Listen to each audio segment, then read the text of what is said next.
राजस्थान विधानसभा चुनाव में कांग्रेस की हार के बाद सियासी गलियारों में हार के कारणों को लेकर बहस चल रही है। चर्चा है कि कांग्रेस की हार के पीछे का बड़ा कारण सचिन पायलट की उपेक्षा है। पायलट की वजह से गुर्जर समाज में कांग्रेस के लिए नाराजगी रही। इसके चलते गुर्जर समाज ने कांग्रेस की अपेक्षा बीजेपी के पक्ष में वोट किया, जो कांग्रेस की हार का प्रमुख कारण रही।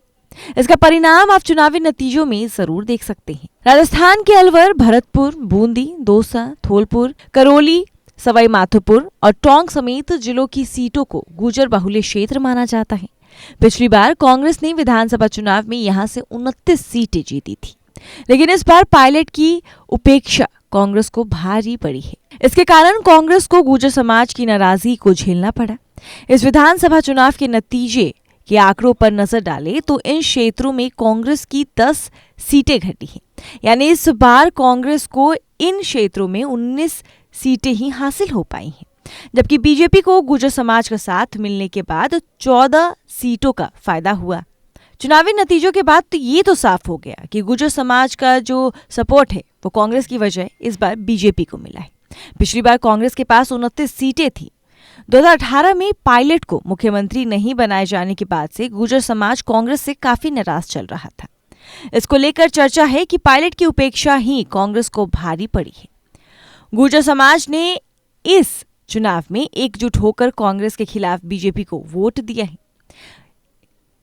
इस चुनाव में गुर्जर समाज में कांग्रेस के प्रति काफी रोष था। गुर्जर समाज का कहना है कि पायलट ने प्रदेश अध्यक्ष के तौर पर कांग्रेस के लिए काफी मेहनत की है, लेकिन वर्ष 2018 में चुनाव परिणाम के बाद उन्हें सीएम नहीं बनाया गया।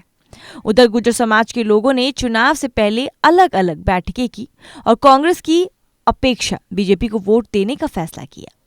गुर्जर समाज का कहना है कि सचिन पायलट के खिलाफ जिस तरह से अपमानजनक शब्दों का इस्तेमाल किया गया, उसे गुर्जर समाज कैसे सहन कर सकता है। तो जो नतीजे राजस्थान में निकलकर सामने आए, जिस तरीके से कांग्रेस की हार हुई है, एक तरफ लोग अशोक गहलोत को तो जिम्मेदार ठहरा ही रहे हैं, लेकिन इस हार का सबसे बड़ा जिम्मेदार है सचिन पायलट को कांग्रेस से अलग करने की सोच, यानी कि सचिन पायलट को दरकिनार करने की सोच जो है वो कांग्रेस को भारी पड़ी है।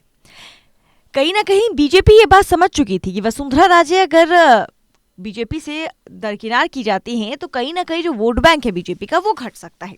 समय रहते बीजेपी ये बात समझ गई, लेकिन कांग्रेस ये बात नहीं समझ पाई। जिस तरीके से सचिन पायलट को दरकिनार किया गया, हालांकि अंततः कांग्रेस ने मेल मुटाव करवा लिया, लेकिन गुर्जर समाज तब तक आहत हो चुका था और गुर्जर समाज जो है तब तक कांग्रेस से काफी ज्यादा नाराज हो चुका था। यही वजह है कि पूरे गुर्जर समाज ने वोट कांग्रेस नहीं बल्कि बीजेपी को दिया है। और जीत का सबसे बड़ा श्रेय जो है वो गुर्जर समाज को जाता है कि उन्हीं के वोट की वजह से, मतलब उनका जो वोट बैंक था वो काफ़ी बड़ा वोट बैंक था और ये जो है रिजल्ट चेंजिंग जो वोट रहा वो गुर्जर समाज का रहा। कहा जा सकता है कि गुर्जर समाज के समर्थक की वजह से भी कहीं ना कहीं बीजेपी जो है राजस्थान में अपनी सरकार बना पाई है। तो सचिन पायलट को दरकिनार करना कांग्रेस को काफ़ी भारी पड़ा है इस बार के विधानसभा चुनाव में।